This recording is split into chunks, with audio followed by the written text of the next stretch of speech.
mind a little bit as he's wrestling with God in the passage. Well, as Anna said, I guess at the beginning when she introduced me, I'm Glenn Goldsmith. I've been here at Emory for 15 years, so even those of you that are doing the longest degrees you could do, I've probably been here longer than you now, but no Emory degrees yet. I've worked for Intervarsity here for 15 years. 6 years I worked with undergrads, and now for 9 years I've been working with graduate and professional school students and faculty. Yay, grad students. How many of you are undergrads? And how many are grad students? And how many are part of the community? Staff? Great. Well, it's great to be with you this morning. I hope we'll enjoy digging into this fascinating passage, I think, of Jacob wrestling with God, or wrestling with this man who represents God. But let's turn our attention to the passage now. So I want to put before you today that the Bible is an invitation to wrestle with God. In our era of mass information and an unending stream of bad news, God's presence can seem completely elusive to us. And in the midst of that overwhelming tide, we also confront ourselves with all of our strengths and weaknesses, all of our human limitations. And we have brief moments of clarity where we can see a path forward and we begin to take steps. But we know that our own worst instincts accompany us, as well as the powers of the systems that enfold us and ensnare us in our larger society. And we feel helpless again to make a difference and find a way forward to live with integrity or change the world. So today we're going to spend a few moments with Jacob in this passage, and we're going to look at him and all of his raw humanity, and in this very liminal moment here on the banks of the Jabbok River, as he's sent everyone else ahead. And I hope that as we look at him and spend a few minutes with him, we'll find a word to comfort and to challenge us from the scriptures. So I want us to think, first of all, to see Jacob alone at night. We're going to look at him alone at night. And then I want us to consider the blessing at daybreak. And then I want us to think about what it means when Jacob becomes Israel. So Jacob alone at night, the blessing at daybreak, and then what happens when Jacob becomes Israel. Well, so far in the Genesis narrative, up to this point, Jacob has basically been a textbook case study of manipulation. He's manipulative in every relationship in his life at this point. He manipulates his kind of oafish brother Esau into giving him the birthright. He works with his mom to manipulate his dad and trick him into giving him his blessing. He even tries to bargain with God as he's fleeing from Esau at the beginning. Even after God has made an unconditional promise to him, he's still trying to bargain with God.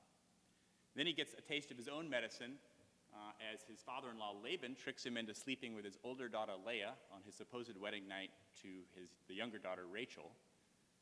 But then he gets back at Laban using some clever breeding tactics. I don't understand them exactly, but he somehow breeds the goats so that he gets all the best ones and the strongest ones in his flock, and he manages to outsmart even Laban.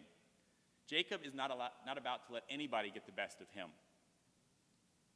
But as a result of that, he lives in fear of retaliation constantly. The narrative tells us that God is watching out for Jacob even in the midst of all of his schemes, but Jacob is looking out for himself as well. He's got a complicated past, and now he has an uncertain future, and he's caught right in the midst of that uncertain future. So here in this passage, he finds himself on his way back to meet with his brother Esau, and he realizes he's in trouble with Laban, and God tells him to go back. And so he's headed back tenuously, and he's fleeing from Laban because he made him upset. So he's got a lot of family drama going on in the situation in his life, and he has reason to be afraid in the moment. And if you go back in the chapter just a few verses earlier, he prays this prayer to God where he basically says, I'm terrified of my brother. I'm going back and I'm vulnerable. Please save my life, God. And you can see that his heart has softened a little bit over the years, and he's more uncertain of himself maybe. But he's done some careful preparation. He's divided up all of his family and all of his possessions into two groups, and he's sending them sort of in waves to meet his brother before he meets him, and he's offering him everything and trying to placate him. God has made a promise to him that God's presence will be with him, but he's still nervous. He's still in a very difficult spot. So after he's sent all of his family ahead of him and all of his possessions ahead of him, he's alone at night. He finds himself on the banks of the Jabbok River, alone at night. And we're not usually at our best when we're alone at night, are we? That's a difficult place to be. My mom, when I was growing up, my mom, she was kind of different in this regard. I would get up in the middle of the night and go downstairs to get a drink of water, and my mom would be sitting at the breakfast room table paying bills. 2:30 in the morning. What's going on, Mom? Well, I couldn't sleep, so I'm paying the bills. She was very practical. But I know from other conversations with her that she also would wake up in the middle of the night and pray for people, the things that were out of her control. And she would wrestle some with God. My wife and I had to work it out early on in our marriage. She is the kind of person who can fall asleep just like that. Like the higher the stress, the easier the sleep for her. But we would be going to bed at night, and she'd be like, Glenn, what do you think about this incredibly complicated, difficult situation that we're in? Let's rehearse all the details of how complicated and horrible this is.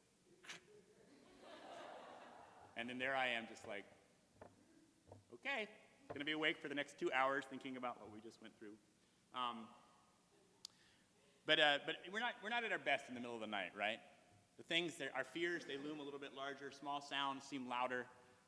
Everything seems a little less certain than it did just a few hours before. Any of you Stranger Things fans? Anybody binge watch Stranger Things? Anybody make it through on July 4th, all 8 hours of the third season? I was a couple days late for making it all the way through. But the whole series is premised on being alone at night, right? Will Byers ends up alone at night, and everything kind of hits the fan for him, and he's stuck in the upside down. Any of you guys made a pilgrimage to Hawkins Lab, right around the corner here? Briarcliff campus, that is Hawkins Lab, right? Filmed here in Atlanta. Anyway, lots of movies, all kinds of series are premised on being alone at night and the dangers that brings. And as that series goes on, everybody ends up with their moment alone at night. I can remember as a child lying in bed alone at night and listening to what was probably raccoons or stray cats climbing on the heating ducts in our basement and wondering what kind of monsters were lurking below and living in a little bit of terror as I fell asleep. And even now, when I'm not as afraid of the monsters in the basement anymore, but if my wife's out of town and I put my kids to bed and I'm alone at night, I feel more vulnerable. I feel less certain. I feel everything seems a little shadier, a little more intimidating. And over the years, I'm sure, as you have, I've had lots of experiences of being alone at night. I remember staring at the ceiling, wondering if the conversation I just had with my girlfriend was going to succeed in working through the wounds in our relationship and allowing us to move forward. I remember lying awake during my first night of seminary, for those of you at Candler, wondering how my faith was going to survive and endure and move forward in the wake of all the complicating things I was learning in my seminary classes. Yay for grad school. I remember climbing into bed in the pre-dawn hours the night that my mom died, and she had passed away around midnight, and I'd sat up with the rest of my family for a few hours just remembering her. But then climbing into bed alone and just beginning to imagine a world where she was not present. How many nights have I been awake at my house wandering around some in the middle of the night just because I'm so disturbed by the hate, the injustice, all the craziness in the world around us, people's indifference to lives ruined or lost in our society, around our world. We're disturbed by the inability to find a way forward in love and cooperation with another member of my family or with someone at church or a friend. There are lots of things that keep us awake at night. I'm sure we've all lain awake thinking and praying through something that's difficult for us, some fear that we have, trying to figure out how can we work it out with God to make everything all right. Or dealing with the reality of plans not going the way we thought they were going to go and trying to figure out what's next. Or maybe rehearsing a future conversation with someone that we've hurt. And as we're rehearsing this future conversation we're going to have, we keep coming to the same awkward silence in the conversation, and we plead with God for help. How am I going to get through that conversation with that person? In these moments, we wrestle with God, don't we? And when we feel guilty for wrestling, or exhausted from wrestling, or despairing that there's any purpose to our wrestling, the Bible is an invitation to persevere as we wrestle with God. Right when Jacob finds himself totally alone at night and most vulnerable, this man who is somehow God shows up. God shows up in the dark aloneness at night, and they wrestle. Why does God show up? And why does he wrestle with Jacob? I don't know that we get direct answers in the narrative, but I think we still feel somewhere deep down that this makes sense to us in our own human experience. It's better that God shows up, and the wrestling is part of Jacob's path forward in relationship with God.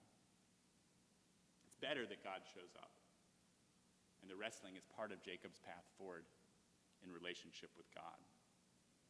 And I think what this passage hints at, the rest of the Bible confirms. We're invited to wrestle with God in the midst of the mystery of life, in the midst of what feels like darkness and vulnerability. Just think across the whole scope of Scripture. Abraham wrestles with God. Am I going to have descendants? Are you really going to make me sacrifice my son? Are you really going to destroy Sodom and Gomorrah? Jacob wrestles in this passage. Hannah wrestles with God. Will I ever have children? Naomi wrestles with God. She looks for hope in the face of the deaths of her sons and her husband and the bitterness that has grown in her heart, and she wrestles with God. David wrestles with God over the permanent consequences of his sin and the imminent death of one of his children. Job wrestles with God over a beautiful life crushed right in the midst. Jeremiah wrestles with God over a painful, thankless calling to speak truth to power. Habakkuk wrestles with God over the mystery of God's maddening ways in judgment. Yeah, he's going to bring judgment, but it's not at all how Habakkuk wanted it or thinks would be fair. Jonah wrestles with God over the call to provide a helpful warning to the imperial monsters that rule over his people. Why do I have to go to Nineveh? Why do I have to help those people? Esther wrestles with God over the need to risk her life and over the vulnerability of her people in the Persian Empire. Paul wrestles with God with his thorn in the flesh. 3 times I pleaded with the Lord. I wrestled with the Lord. Please take this away. The Syrophoenician Gentile woman in the Gospel, she wrestles with God over the longing she has for her daughter to be healed and the lack of access that she has to the Jewish man, Jesus, that could provide that healing. And Jesus invites you and me to wrestle. The gospel reading today, it's a crazy passage. It basically sounds like God is saying, you're going to feel like you're arguing with an unjust judge in your prayers. You're going to feel like God is not answering, he doesn't hear what you have to say, and you're bothering him. But don't be discouraged and keep pressing on in prayer. That's an invitation to wrestle. That's an indication to the difficult places. And I think Jesus wants us to understand, and I think the author of Genesis wants us to understand too, that there's purpose in our wrestling, and there will be blessing in the struggle if we persevere. So will you meet God in the darkness and wrestle through to the daybreak? Will you meet God in the darkness and wrestle through to the daybreak? And think about this. I think even Jesus wrestles. Where does he end up? He ends up alone at night in the Garden of Gethsemane. And he's in conversation with his Father, and he says, Father, please, if there's another way to do this. And I think we like to land where he says, not my will, but yours be done. But he's sweating blood. He is wrestling with the Father. He is wrestling with God. If there's any other way we can do this, now I'm here, and I'm human, and I feel this moment, and I don't want to go forward in this path. I do not want to do this, but not my will, but yours be done. And I imagine Jesus wrestling, he's clinging to God down into the darkness of the grave. I will not let you go until you bless me. He's clinging to the Father. I will not let you go until you bless me. And that, I think, is where the narrative turns, both here in Genesis and in the story of Jesus and his people. So I want us to think about now the blessing at daybreak. So the narrative tells us that the man must leave before daybreak. He doesn't need to leave for his own sake. He doesn't need to go, but Jacob needs him to go. Jacob would have feared for his life if he were to see God face to face in broad daylight. And yet, in spite of that, Jacob holds on for a blessing. Even though there's a danger, if he stays looking God face to face in the broad daylight, he holds on for a blessing. And so this mystery man, who somehow is the presence of God, leaves a blessing with Jacob. The wrestling leaves its mark on Jacob, but ultimately he's blessed by the wrestling. He limps away, but he limps away blessed. The invitation to wrestle, I don't think it's like an exercise in entertainment for God. Even as the struggle is mysterious and painful, God knows Jacob. He knows him, and he blesses him in all of his vulnerability and ambiguity, just like he promised he would a few chapters earlier, a few years earlier in the narrative. I will bless you. And now he does. He blesses Jacob and knows him in his vulnerability and ambiguity. Sometimes, like Jacob, we know we've seen God in the midst of whatever our circumstances are. And we know we've been blessed. We've felt it, and we feel renewed. It's like waking up in the morning, and you said you got 11 hours sleep last night, right? And you just, everything seems clearer. And that's all of you. Go get 11 hours sleep sometime in the middle of the semester, right? You need a long night's rest. But you feel renewed and refreshed, and you say, you know what? Things that seemed dark last night, they don't seem quite as dark. I think there's a path forward. I feel some hope. The fears, maybe they've been dampened by just a good night's rest. But I think we also know that not all mornings bring that kind of fresh energy. Not all mornings bring that kind of fresh energy. I remember in my church in the 90s when I was in college. I was in college in the early 90s, believe it or not. And I remember an AIDS hospice chaplain coming to preach in our church one Sunday morning. And I just remember him saying, he said, most of my days are pretty cloudy. Most of my days are pretty dark. I sit with people as they die and suffer, and it's not, there's not a lot of cheeriness to my work. But he said, there's some days where God shows up with a blessing, and I see clearly. He said, on a clear day, I can see forever. And he said, I hope for those days, and I long for those days, and God brings them, where I see clearly, and there's hope, and there's a blessing in the midst of it.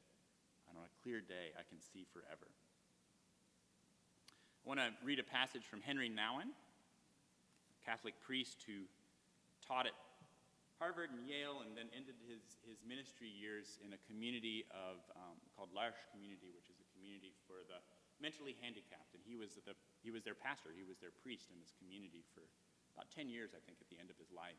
And I want you to listen to what he says about Christian leadership and about relationship with God. He doesn't talk about wrestling, but when he talks about a deep personal intimacy with God, I think he's talking about the kind of relationship and intimacy that only comes when we've wrestled through to the daybreak with God. He says, Christian leaders cannot simply be persons who have well-informed opinions about the burning issues of our time. Their leadership must be rooted in the permanent, intimate relationship with the incarnate Word, Jesus. And they need to find there the source for their words, advice, and guidance. Through the discipline of contemplative prayer, Christian leaders have to learn to listen again and again to the voice of love and to find there the wisdom and courage to address whatever issue presents itself to them. Dealing with burning issues without being rooted in a deep personal relationship with God easily leads to divisiveness, because before we know it, our sense of self is caught up in our opinion about a given subject. But when we are securely rooted in personal intimacy with the source of life, it will be possible to remain flexible without being relativistic, convinced without being rigid, willing to confront without being offensive, gentle and forgiving without being soft, and true witnesses without being manipulative. True witnesses without being manipulative. I think Jacob in this passage, as he wrestles with God, is deepening his intimacy with God. And as a result, he comes out and he's better able to face Esau, face the death of Rachel, face all the different things that are coming down the pipeline for him. It will be difficult. So Jacob does not learn God's name directly in this encounter, but maybe I think the blessing serves in the place of the man telling him his name. I think if you ask Jacob, he might say, his name was, my God who meets me face to face and blesses me. Or, God who keeps his promise to bless, even if we struggle with each other. For us as the people of Jesus, our hope does not ultimately rest on a blessing that we receive at daybreak, a literal blessing that we receive at literal daybreak. I think we all know that often the difficulties are still there, the pain is still there, our shortcomings, the shortcomings of the people around us, it's all still there at daybreak. But for us, our hope is tied to Jesus' resurrection at daybreak. Jesus clings to God right into the darkness of the grave. He cries from the cross, my God, why have you forsaken me? And he's quoting a psalm, and he knows that psalm ends in hope. But in that moment, that's his question. My God, why have you forsaken me? But I cling to you. And just before daybreak on that Resurrection Sunday, he receives his blessing. Just as Jacob left limping, Jesus has the scars, he has the wounds of his crucifixion still in him. But he receives his blessing. The marks of his suffering are with him, his struggle with God and with man. But he knows with fresh power and assurance that he has the blessing of the Father. And in confidence, he gives us that blessing. And this is part of why we join together in worship on Sunday morning, right? We meet together to celebrate on the Lord's resurrection day the reality of that resurrection and the blessing that has come to us in Christ because of that. The night has passed. A new day has come. So as you wrestle, will you receive the hope of Christ crucified and raised again from the dead? As you wait for resolution in your specific circumstances, will you receive the love and the forgiveness that God has for you in Jesus? Let Christ wrestle away your fear and bring fresh faith. I think that's what Henry Nouwen's getting at. God taking away our fear and replacing it with love and hope and faith and giving us a fresh vision for the difficult life he's calling us to live. Well, the last question I want to ask this morning is, what does it mean, what happens when Jacob becomes Israel? So in some ways, nothing really changes, right? As we were reading in the poem, Jacob will succeed at least in a tenuous peace with his brother Esau. He's going to at least get some resolution there. There's an embrace. But also, Jacob still has before him his wife Rachel's tragic death and the birth of their last son. His son Joseph being trafficked by his brothers into slavery. Famine, a move to a strange land as an old man. All kinds of family drama along the way. It's like a case study in family systems theory and dynamics. But after the wrestling match with God, Jacob is now Israel. And that means that God has embraced Jacob in his wrestling and struggle. And he's named him and blessed him for the wrestling and the struggle. God has embraced him in the wrestling and the struggle and has named him and blessed him in the wrestling and the struggle. And that should give us hope. As Christians who bear the name of a crucified Savior and who wear crosses and put them on our buildings and stand underneath them to preach, we are marked by the struggle and invited by God to find God in the middle of the struggle. When we suffer in this life, as we inevitably will, Jesus invites us to walk that path with him and with our brothers and sisters, naming ourselves as those for whom Jesus has suffered, for whom God in the flesh has struggled and wrestled. Jesus has stepped into the place of ultimate wrestling with God and with mankind, so we never truly stand alone at night in the struggle. He draws us together and secures us together in his sacrificial love. When Jacob becomes Israel, a whole people is born, a people who live and journey through life together, marked by God and living in hope. So where are you wrestling? What's the context of the struggle for you this morning? Academic challenges, midterms, it's middle of the semester. Financial challenges, a long search for a job, troubles with your family back home, conflict in a close relationship, the knowledge that you've hurt someone or someone has hurt you. When Jacob becomes Israel, there's a blessing in the wrestling. I think of a number of grad students that I've worked with, who I've been working with for the last 9 years, so sorry to the undergrads in terms of illustrations, but I think of a PhD student, we'll call her Jenny, who realized about 3.5 years into her program that she was going to have to leave her program. She wasn't going to graduate. And the wrestling that brought on in terms of what am I supposed to be doing. And she pressed into the Christian community she was a part of here, and she pressed into that struggle, and she regrouped, and she applied to med school, and she went to med school and residency, and she's now a doctor. But it was a long, hard struggle, and it was met with confusion and disappointment in the middle. But she has found blessing at daybreak. Think of a public health student, we'll call him Lawson, who graduated with his MPH with no job, and he spent months looking for a job, interview after interview after interview, and it seemed like it might go on forever looking for that job, but he was faithful in doing the things he knew he needed to be doing, and he was wrestling with why it was taking so long. But he did. He found a job sometime late in the fall, around this time, I think. And this was several years ago. But he wrestled through that. I think of a law student, we'll call him Alex, who took longer than he'd hoped to finish law school. He had to take some time off. He was on a difficult journey. He did finish, and he's found his way into law practice, but it's been a difficult journey for him. It has not been what he had hoped for or what he'd expected. And he's in the midst of the wrestling, but he's found blessing in the midst, and he's found support and love in his family and in community. There have been good things in the midst of things that have been difficult in a struggle. Think of another public health student, we'll call her Kelly, who she graduated from school and she got married just a couple weeks later, and her dad died right in the middle of everything else. And he was her closest friend in her family and her true support. And she wrestled, why? why would my dad die right in the middle of all of this? But she wrestled through, and she pressed into the community that was around her and pressed into the hope and love of God in Christ. And I'm sure that there's still some rawness to that. But when Jacob becomes Israel, there's blessing in wrestling. Maybe for you, the struggle feels bigger than just your individual circumstances. Maybe you're just completely overwhelmed by injustice in the world, the just sort of unending stream of evil that you see around you, or the unbelievable influence that unjust systems have on us and our society. But when Jacob becomes Israel, God's people band together and they wrestle together for good.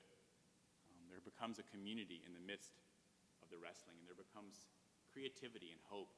I think of ways that people have banded together and wrestled together for good in Clarkston, just a few minutes away from here, to support university and community partnerships that empower and give dignity to refugee families, right in the middle of a larger society that seems bent on stigmatizing them and excluding them. I think of the way that fearless dialogues. Have any of you done a fearless dialogue session with Greg Ellison or his group? It's an amazing, creative way to engage across difference and engage in places where we need to wrestle with each other and wrestle with God over the things that are going on in our culture. Brief description: fearless dialogues create spaces for unlikely partners to engage in hard conversations about difficult subjects, such as racism, classism, and community violence. Fearless Dialogues partners with organizations ranging from sports teams to schools and businesses to lead community conversations. 3 elements: see, hear, and change. Encourage and stimulate conversation between people who don't normally talk to each other. Fearless Dialogues is a great example of people who are wrestling, trying to figure out what's going on. In the midst of that wrestling in community with Christ and with each other, they've discovered fresh ways to see a path forward and find a blessing in the wrestling. The wrestling is not just an endless struggle. There's blessing along the way. There's creativity born from the struggle, and there's community among those that God brings together in the midst of the struggle. So when you find yourself alone at night wrestling with God, persevere. Press through to the daybreak. And persevere with Jesus when it seems too long delayed. It seems like the blessing won't come. Trust in the power of his resurrection, the ultimate blessing at daybreak. And look for the community that God is drawing you into along the way. Look around you this morning. You guys are here gathered together. Who could be support for you, and who could you be support for in this worshiping community right here Sunday mornings in Cannon Chapel? Jacob became Israel. Jesus Christ has become the body of Christ. The wrestling has a context, and the struggle is a struggle in hope. So let's walk forward together in hope with Jesus. And let's now prepare ourselves to feast together with him at the table.